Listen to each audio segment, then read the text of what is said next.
अगली चीज समझो, बॉन्ड एंथैल्पी। क्या? एंथैल्पी। बेटा जहाँ भी एंथैल्पी लिखा हुआ है एनर्जी समझना, बॉन्ड का मतलब जुड़ाव समझना, मैचिंग समझना। याद रखो बेटा, एक बॉन्ड को तोड़ने में जितनी शक्ति लगती है, जितनी एनर्जी लगती है, वही क्या है? Bond enthalpy. क्या है? बॉन्ड एंथैल्पी है। ये बेटा मैंने इसकी डेफिनेशन लिख दी है एनसीईआरटी वाली। ठीक, अगला देखो, इसको यूनिट, इसकी यूनिट क्या है काउंट करने की यूनिट? तो इसको बोलते हैं किलोजूल पर मोल इनवर्स। ये इसकी यूनिट है, किलोजूल मोल इनवर्स। जैसे कि बेटा मास की यूनिट क्या है? किलोग्राम। टेम्परेचर की क्या है? केल्विन या फ़ारेनहाइट या सेल्सियस। टाइम की क्या है? सेकंड। नहीं, सेकंड। स्टैंडर्ड यूनिट तो सेकंड ही है।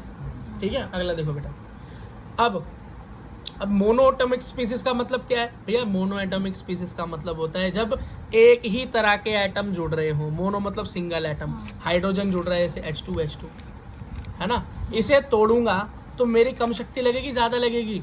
कम लगेगी। अब पॉली एटॉमिक जैसे कि डिफरेंट जब जुड़ते हैं तो उसमें मेरी एनर्जी कम लगेगी, ज्यादा लगेगी?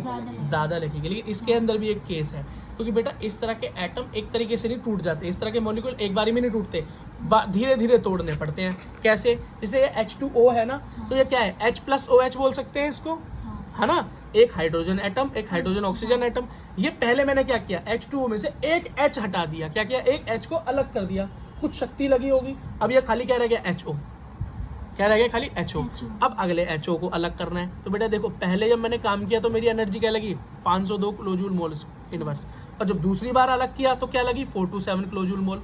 इसका क्या मतलब हुआ कि भैया, इसका ये मतलब हुआ कि पहली बार जब मैं तोड़ता हूँ किसी मॉलिक्यूल को तब मेरी शक्ति ज्यादा लगती है, लेकिन एक बार जब वो टूट जाए तो अगली बार उसे तोड़ना आसान हो जाता है।